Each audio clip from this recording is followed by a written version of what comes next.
প্রিয় শিক্ষার্থীরা, সবাইকে স্বাগতম আজকের আমাদের এমসিকিউ ভিডিও টিউটোরিয়ালে।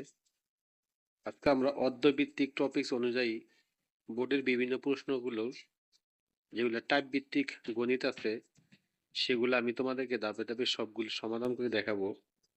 তোমরা খুব মনোযোগ সহকারে দেখলে এবং কিছু বিষয় আছে তোমাদেরকে অবশ্যই মনে রাখতে হবে। এই দুইটি সমন্বয় যদি তোমরা করতে পারো, তাহলে আমি আশা করি ব্যবহারিক জ্যামিতির প্রত্যেকটি নৈর্ব্যক্তিক তোমরা সঠিকভাবে উত্তর করতে পারবে। তো চলো আমরা শুরু করি। আমরা ব্যবহারিক জ্যামিতি সপ্তম অধ্যায়। তো দেখো, এখানে আমাদের টাইপ 1-এ আছে চতুর্ভুজ অঙ্কনের জন্য কয়টি স্বতন্ত্র উপাত্ত প্রয়োজন। দেখো, প্রথম একটি প্রশ্ন আছে, দেখো একটি রম্বস আঁকতে কতটি উপাত্ত প্রয়োজন। তো এখানে রম্বসের কথা বলছে যে একটি রম্বস অঙ্কন করতে কয়টি উপাত্ত প্রয়োজন। তোমরা অবশ্যই সপ্তম অধ্যায়ে তোমরা করছো যে দুইটি অপশনের সাহায্যে, অর্থাৎ দুইটি উপাত্তের সাহায্যে কিন্তু আমরা রম্বস অঙ্কন করেছিলাম। একটা বাহু অথবা একটা কোণ, হ্যাঁ, এই দুইটি সাহায্যে কিন্তু আমরা রম্বস অঙ্কন করেছিলাম, অথবা দুইটি কর্ণের সাহায্যে। তাহলে আলটিমেটলি কথা হচ্ছে একটি রম্বস আঁকতে আমাদের দুইটি উপাত্ত প্রয়োজন। তোমরা খেয়াল রাখবে যে রম্বসের ক্ষেত্রে দুইটি উপাত্ত প্রয়োজন। দেখো 2 নম্বর প্রশ্ন সেম একই, যে ন্যূনতম কয়টি উপাত্ত প্রয়োজন কি অঙ্কন করতে, রম্বস অঙ্কন করতে। তো রম্বস অঙ্কন করতে আমাদের দুইটি উপাত্ত প্রয়োজন। তো এরপর দেখো আমাদের আরেকটি শেপ সামন্তরিক। তো এখানে বলতে সামন্তরিক আঁকতে কয়টি নিরপেক্ষ উপাত্তের প্রয়োজন। তো দেখো, রম্বসের ক্ষেত্রে দুইটি উপাত্ত প্রয়োজন, কিন্তু সামন্তরিকের ক্ষেত্রে তিনটি উপাত্ত প্রয়োজন। তোমাদের আশা করি অনেকের খেয়াল আছে যে তোমরা অঙ্কন করেছিলে যে একটি বাহু এ, একটি বাহু বি এবং একটি কোণ, এই তিনটির সমন্বয়ে কিন্তু আমরা একটি সামন্তরিক অঙ্কন করেছিলাম। তাইলে আমরা বুঝলাম যে একটি সামন্তরিক অঙ্কন করতে আমাদের তিনটি উপাত্ত প্রয়োজন। এখন দেখো চতুর্ভুজ, এই যে একটি চতুর্ভুজ অঙ্কনের জন্য কতটি স্বতন্ত্র উপাত্ত প্রয়োজন, এই প্রশ্নটা অনেক বোর্ডে আসছে। তো তোমরা এটা একবারে টোটালি মুখস্থ করে ফেলবে যে একটি চতুর্ভুজ অঙ্কনের জন্য 5টি উপাত্ত প্রয়োজন। চতুর্ভুজ অঙ্কনের জন্য কতটি উপাত্ত প্রয়োজন, 5টি উপাত্ত প্রয়োজন। দেখো এরপরের প্রশ্ন একই, যে একটি নির্দিষ্ট চতুর্ভুজ আঁকার জন্য কতটি স্বতন্ত্র উপাত্ত প্রয়োজন, তাহলে কয়টি, 5টি। তাহলে এই টাইপের অনেকগুলো আছে, আমি তোমাদেরকে দুইটি দেখাইলাম, বাকিগুলো তোমরা নিজেরা করতে পারবে। এরপর দেখো আমরা এখন টাইপ 2-এ যাচ্ছি।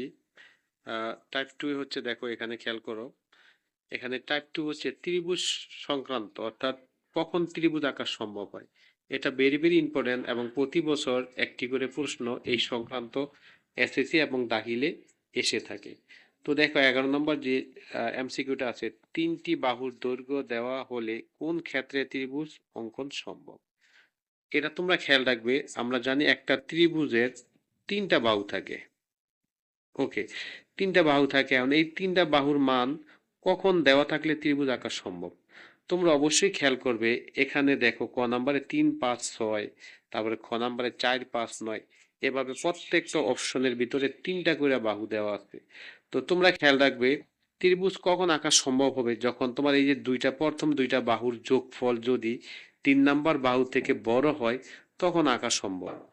আর যদি প্রথম দুইটা বাহুর যোগফল 3 নাম্বার বাহুর সমান হয়, তখন সম্ভব নয়। আবার যদি প্রথম দুইটা বাহুর যোগফল 3 নাম্বারটা থেকে ছোট হয়, তখনও সম্ভব নয়। কেবল সম্ভব হবে যদি আমরা প্রথম দুইটা বাহুর যোগফল তৃতীয় বাহু থেকে বড় হয়, তখন সম্ভব। এই কথাটা যদি তোমরা মনে রাখতে পারো, এই ধরনের অর্থাৎ এই টাইপের যতগুলো প্রশ্ন আছে, তোমরা খুব অল্পতেই খুব ইজিতে অ্যান্সার করতে পারবে। তো দেখো এখন আমাদের কোন ক্ষেত্রে সম্ভব আমরা দেখি। এই যে ক নাম্বারই দেখো, প্রথম দুইটা বাহু যদি আমরা যোগ করি, তাহলে 3 আর 5 কত, 8। তাইলে 3 নাম্বার বাহু থেকে দুইটা বাহুর যোগফল বড় হয়েছে, তাহলে এটা দ্বারা সম্ভব। আর অপর যে তিনটা অপশন আছে তোমরা একটু খেয়াল করে, যে এটার ভিতর দেওয়া আছে 4 আর 5 কত, 9, 3 নাম্বার বাহুও 9, তাহলে দুইটা সমান সমান, সমান সমান হলে সম্ভব নয়। তারপরে গ নাম্বার দেখো, যে 5 আর 6 কত, 11, তাহলে 11 হচ্ছে 12 থেকে ছোট, অর্থাৎ 3 নাম্বার বাহু থেকে ছোট, তাহলেও সম্ভব নয়। কেবল সম্ভব হবে যখন তোমার দুইটা বাহুর যোগফল 3 নাম্বার থেকে বড় হবে, তখন। এটা হচ্ছে ত্রিভুজ অঙ্কনের ক্ষেত্রে। ওকে, তো দেখো গ নাম্বারটা তো তোমরা যদি 11 নম্বর বুঝে থাকো, তাহলে 12 নম্বরও তোমরা বুঝে থাকবে। এখানে দেখো বলছে যে তিনটি বাহুর দৈর্ঘ্য এককে দেওয়া হলো, অর্থাৎ এই যে তিনটা বাহু দেওয়া আছে 5, 6, 18, তারপরে 6, 7, 19। তাহলে দেখো কোন ক্ষেত্রে সম্ভব। এই যে এই দুটা যোগ করলে হয় 11, তাহলে 3 নাম্বারটা থেকে ছোট সম্ভব নয়। আবার এই দুটা যোগ করলে হয় কত, 13, 19 থেকে ছোট, এটাও সম্ভব নয়। তাহলে আমরা অন্য অপশনগুলো খোঁজ করি। দেখো তোমরা এখানে এখানে দেখো তোমরা এখানে এই যে গহ নাম্বার একটু খেয়াল করে, যে 9 আর 6 হচ্ছে 15, তাহলে 13 থেকে 15 কি বড়, তাহলে এই ক্ষেত্রে আঁকা সম্ভব। তাইলে আশা করি তোমরা কখন ত্রিভুজ আঁকা সম্ভব এই জিনিসটা তোমরা সম্পূর্ণভাবে বুঝতে পারছো। তো দেখো এখন আমরা 14 নাম্বারটা দেখি। এখন এখানে দেখো এখানে তিনটা বাহুর ত্রিভুজ আঁকা সম্ভব। হ্যাঁ, নিচের কোন তিনটি বাহুর ক্ষেত্রে ত্রিভুজ আঁকা সম্ভব? তো তোমরা ওই আগের যে ফর্মুলা ওইটাই ফলো করবে।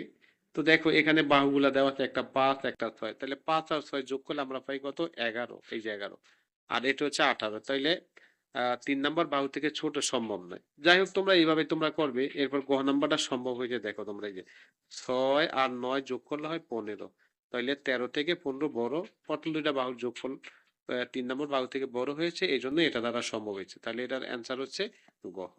তাহলে আশা করি তোমরা বুঝতে পারছো। তো দেখো এইভাবে তোমরা এই 15 নম্বরও তোমরা নিজেরা করতে পারবে।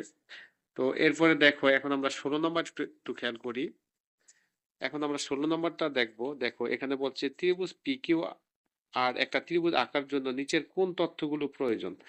তাহলে এখানে দেখো এখানে তোমরা অনেক সময় কনফিউশন হয়ে যেতে পারো।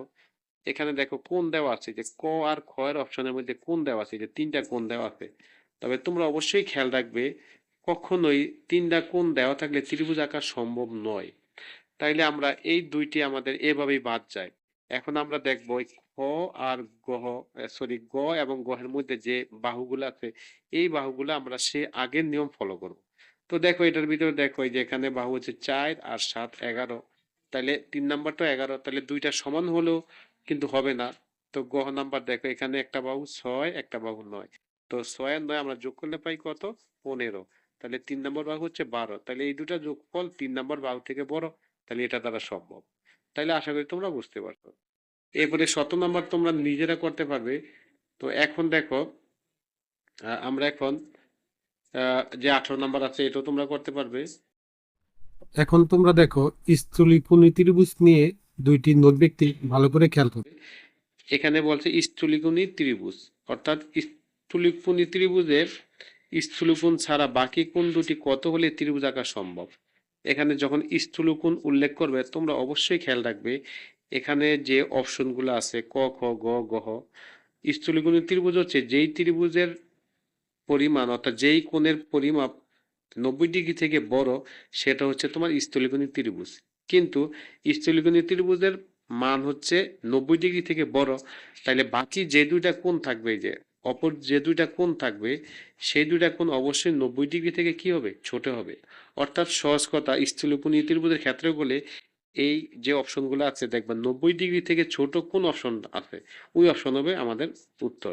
তাহলে দেখো ক নাম্বার এখানে আছে কত, 30 আর 60 যোগ করলে 90, 90 ডিগ্রি থেকে ছোট হতে হবে মানে। এরপর দেখো এখানে 40 আর 60 হচ্ছে 100, তাও 90 থেকে বড়।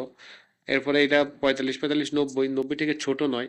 তো দেখো এই যে এখানে তোমরা একটু খেয়াল করো, 50 আর 30 যোগ করলে হয় কত, 80, তাহলে এটা 90 ডিগ্রি থেকে কত ছোট, তাইলে আমরা 90 থেকে ছোট যেটা সেটা হচ্ছে উত্তর। তাহলে দেখো এখন 20 নাম্বারও একই রকমের। তো তোমরা দেখো এখানে বলছে স্থূলকোণী ত্রিভুজের স্থূলকোণ ছাড়া বাকি কোণ দুটি কত হলে ত্রিভুজ আঁকা সম্ভব। তাহলে বাকি যে দুইটা কোণ 90 ডিগ্রি থেকে ছোট হতে হবে। তাহলে দেখো তোমরা এখানে সবগুলো অপশন খেয়াল করে, এই যে গহ নাম্বার অপশনও 80 ডিগ্রি অর্থাৎ 90 থেকে ছোট। তাইলে আশা করি তোমরা এটা বুঝতে পারছো। তাহলে আমাদের যে দুইটা বিষয় আমরা দেখলাম, যে নরমাল ত্রিভুজের ক্ষেত্রে প্রথম দুইটা বাহুর যোগফল যদি তৃতীয় বাহু থেকে বড় হয় তখন কিন্তু আঁকা সম্ভব। আর স্থূলকোণী ত্রিভুজের ক্ষেত্রে দুইটি কোণ কত হলে এই ধরনের প্রশ্ন থাকলে তোমরা দুইটা কোণের মান অবশ্যই 90 ডিগ্রি থেকে যদি ছোট হয় তখন আঁকা সম্ভব। আশা করি তোমরা বুঝতে পারছো। তো এখন আমরা দেখব সমকোণী ত্রিভুজের ক্ষেত্রে। তো আমরা আমাদের অবশ্যই খেয়াল রাখতে হবে, একটা হচ্ছে নর্মাল ত্রিভুজ, একটা হচ্ছে স্থূলকোণী ত্রিভুজ, আর এখন আমরা শিখবো হচ্ছে সমকোণী ত্রিভুজের কখন ত্রিভুজ আঁকা সম্ভব। তো দেখো এখন আমরা যেটা দেখি, তিনটি বাহুর দৈর্ঘ্য দেওয়া থাকলে কোন ক্ষেত্রে সমকোণী ত্রিভুজ আঁকা সম্ভব? দেখো এখানে কিন্তু বলছে যে সমকোণী ত্রিভুজের কথা। তো দেখো সমকোণী ত্রিভুজের ক্ষেত্রে তোমরা সব সময় খেয়াল রাখবে একটা সহজ বিষয়, এখানে যে তিনটা বাহু দেওয়া থাকবে এই তিনটা বাহুর প্রথম যে দুইটা বাহু আছে এই দুইটা বাহু তুমি স্কোয়ার করবে। এই দেখো এখানে 2 এর স্কোয়ার করলে কত হয় 4, আর এখানে 3, তাহলে 3 এর স্কোয়ার করলে কত হয় 9। তাহলে এই যে 9 আর 4 যদি যোগ করো তারপর তুমি যোগ করবে, যোগ করলে কত হয় 13। এখন 3 নাম্বার যে বাহুটা আছে এই বাহুর উপর স্কোয়ার করলে যদি এই এই দুটা যোগফলের সমান হয় তখন আঁকা সম্ভব। তো এখন দেখো এখানে কিন্তু বাহুটা হচ্ছে কত 6, তাহলে 6 এর উপর স্কোয়ার দিলে কত হয় 36, কিন্তু এখানে পাইছি আমরা 13, এই জন্য এটা দ্বারা সম্ভব নয়। আর এই যে এটা দেখো এটার অপশনটা দেখো তোমরা, এই যে 3 এর উপর স্কোয়ার করলে হয় কত 9, আর 4 এর উপর স্কোয়ার করলে হয় কত 16, তাহলে 9 আর 16 কত যোগ করলে 25। আর 3 নাম্বার যে বাহু আছে 5, এই 5 এর উপর স্কোয়ার করলে কিন্তু কি হয় 25, তাহলে দুইটা সমান হয়েছে, তো এই জন্য সম্ভব। তাহলে আমাদের সহজ বিষয় একবারে মনে রাখতে হবে, সমকোণী ত্রিভুজের ক্ষেত্রে প্রথম বাহুর স্কোয়ার, পরের বাহুর স্কোয়ার, স্কোয়ার দুইটা মান যোগ করে তৃতীয় বাহুকে যদি স্কোয়ার করি ওই মানের সমান হয় তখন আঁকা সম্ভব। তো দেখো এখন আমরা এই যে তোমাদেরকে এই টাইপের আরেকটা দেখাই, যেমন ধরো 24 নাম্বারটা দেখো, এই যে এখানে দেখো এই যে 6 নাম্বার, এই যে গহ নাম্বার, এখানে দেখো 6 এর উপর স্কোয়ার দিলে কত হয় 36, আর এখানে 8 এর উপর স্কোয়ার দিলে কত হয় 64, তাহলে আমরা যোগ করলে কত হয় এখানে 100। আর লাস্টের যে বাহু আছে দেখো এই যে লাস্টের বাহু 10, 10 এর উপর স্কোয়ার করলে কত হয় 100, এই যে সমান হয়েছে, তো এই জন্য এটা সম্ভব। তো আশা করি এই টাইপের যতগুলো আছে তোমরা বুঝতে পারবে। তো দেখো এরপরে আমরা নিচের কোন দুইটি কোণের মাধ্যমে সমকোণী ত্রিভুজ আঁকা সম্ভব? তাহলে দেখো আহ, দুইটা কোণ যদি দেওয়া থাকে তাহলে তোমরা যেই দুইটা কোণ যোগ করলে 90 ডিগ্রি হবে সেক্ষেত্রে ত্রিভুজ আঁকা সম্ভব। তাহলে এখন দেখো তোমরা এই দুইটা যোগ করলে কিন্তু 90 হয় না, এই দুইটা যোগ করলে 90 হয় না, কারণ তুমি একটু খেয়াল করো সমকোণী ত্রিভুজে এই যে এটা হচ্ছে সমকোণী ত্রিভুজ, তাহলে সমকোণী ত্রিভুজ একটা কোণ হচ্ছে 90 ডিগ্রি, আর অপর যে দুইটা কোণ আছে এই দুইটা কোণ যোগ করলে হবে কত ডিগ্রি 90 ডিগ্রি। তো এই জন্য আমাদের দেখো গহ নাম্বারে 37 আর 53 যোগ করলে হয় কত ডিগ্রি 90 ডিগ্রি। তো এই জন্য আমাদের এই গ নাম্বার হচ্ছে অ্যান্সার। এরপর দেখো 27 নাম্বার, একটি ত্রিভুজে তিনটি কোণের পরিমাপ 30 ডিগ্রি, 60 ডিগ্রি এবং 90 ডিগ্রি হলে ত্রিভুজটি কোন ধরনের ত্রিভুজ? তাহলে দেখো যেই ত্রিভুজের একটা কোণ যদি 90 ডিগ্রি হয় তাহলে সেই কোণটি হচ্ছে সমকোণী ত্রিভুজ। তাহলে দেখো এখানে বলছে একটা 30 ডিগ্রি, একটা 60 ডিগ্রি, আর একটা কোণ কত ডিগ্রি 90 ডিগ্রি, তাহলে একটা যেহেতু 90 ডিগ্রি সেহেতু আমরা বলতে পারি ত্রিভুজটি হচ্ছে কি সমকোণী ত্রিভুজ। তাহলে তোমরা মনে রাখবে যে ত্রিভুজের একটি কোণ সমকোণ সেটি হচ্ছে সমকোণী ত্রিভুজ। এরপরে দেখো এখানে আমরা যে 28 নম্বর আছে দেখো, এবিসি সমকোণী ত্রিভুজ যদি এর বাহুগুলোর দৈর্ঘ্য হয়। আচ্ছা দেখো এখানে আমাদের সমকোণী ত্রিভুজের কথা বলছে, তো দেখো এখন 5 এর উপর স্কোয়ার দিলে কত হয় 25, 25, আর 12 এর উপর স্কোয়ার দিলে কত হয় 144। তো এখন যদি আমরা যোগ করি তাহলে হচ্ছে আমাদের 169, তাহলে এইটার উপর যদি আমরা 13 উপর স্কোয়ার দিই তাহলে 169 হয়, তাহলে এক নম্বরটা অপশন হচ্ছে সত্য। আবার 2 নম্বরটা তোমরা এইভাবে করে দেখো 2 নম্বরটা হবে সত্য, কিন্তু 3 নম্বরটা মিথ্যা হয়। দেখো তোমরা এই যে 7 এর উপর স্কোয়ার দিলে কত হয় 49, আর 8 এর উপর স্কোয়ার দিলে কত 64, তাহলে 49 আর 64 তুমি যদি যোগ করো তাহলে হচ্ছে 100 কত 13, কিন্তু আমাদের 3 নম্বর বাহু হচ্ছে কত 10, 10 এর উপর স্কোয়ার দিলে কত হয় 100, তাহলে এই দুইটা সমান হলো না, এই জন্য এটা বাদ। তাহলে আমাদের উত্তর হচ্ছে 1 ও 2, তাহলে যেটা। তো এইভাবে তোমরা আস্তে আস্তে ভালো করে বুঝে তোমরা করতে পারো। এরপর দেখো এখানে আমাদের টাইপ 4-এ আমরা চলে আসছি, বাহুর দৈর্ঘ্য কোণ দেওয়া থাকলে কোনটি আঁকা সম্ভব? তো দেখো শুধু পরিসীমা দেওয়া থাকলে কোনটি আঁকা সম্ভব? তো তোমরা সম্পাদ্য করেছো যে একটা পরিসীমা দিয়ে কিন্তু তোমরা বর্গ অঙ্কন করছো, তাইলে আমরা বলতে পারি যে শুধু একটি পরিসীমা দেওয়া থাকলে কি অঙ্কন করা যায় বর্গ। আবার দেখো একই প্রশ্ন এটাও তোমরা পারবে, পরিসীমা দিয়ে বর্গ অঙ্কন করা যায়। আর এখানে দেখো পরিসীমা ও একটি কোণের মান জানা থাকলে কোনটি আঁকা যায় রম্বস। তোমরা কিন্তু সম্পাদ্য করেছো যে একটা পরিসীমা আর একটা কোণ দেওয়া আছে, এই দুইটা অপশনের মাধ্যমে কিন্তু তোমরা রম্বস অঙ্কন করেছিলে। তাহলে পরিসীমা আর একটি কোণ দেওয়া থাকলে কি আঁকা যায় রম্বস আঁকা যায়। এরপর দেখো এরপরে এটাও তোমরা খেয়াল রাখবে যে একটি কর্ণ এবং একটি বাহু দিয়া কি অঙ্কন করা যায় রম্বস অঙ্কন করা যায়। তো এইভাবে তোমরা এগুলো একটু দেখে নিবে তাহলে পারবে। এরপরে দেখো আমরা এ প্রান্তে চলে আসতেছি, দেখো এখন তোমরা 37 নম্বরে এটা দেখো, ত্রিভুজ আঁকতে প্রয়োজন। আচ্ছা তাহলে 3টি বাহু দ্বারা ত্রিভুজ আঁকা যায় এটা সম্ভব। তারপর দুইটি বাহু এবং তাদের অন্তর্ভুক্ত কোণ, এটা দিয়ে ত্রিভুজ অঙ্কন করা যায়। দুইটি কোণ এবং একটি বাহু, এই অপশনের মাধ্যমে ত্রিভুজ অঙ্কন করা যায়। তাহলে উত্তর হচ্ছে ক, খ, অর্থাৎ 1, 2 ও 3। আচ্ছা, এরপর 38 নম্বর দেখো, একটি নির্দিষ্ট ত্রিভুজ আঁকা সম্ভব, দুইটি কোণ এবং এদের একটি বাহু দেওয়া থাকলে এটা দ্বারা সম্ভব। এবার দেখো, তিনটি কোণ দেওয়া থাকলে, আমি আগেই বলেছি তিনটি কোণ দেওয়া থাকলে কখনো ত্রিভুজ আঁকা সম্ভব নয়। তাহলে 2 যদি মিথ্যা হয় তাহলে এটা তোমার আর দেখা লাগবে না। 1 এবং 3 যে অপশন আছে এটা উত্তর। তাহলে আমাদের উত্তর হচ্ছে খ নাম্বার। দেখো, এইভাবে তোমরা এগুলোও তোমরা একবার করে দেখলে পারবে।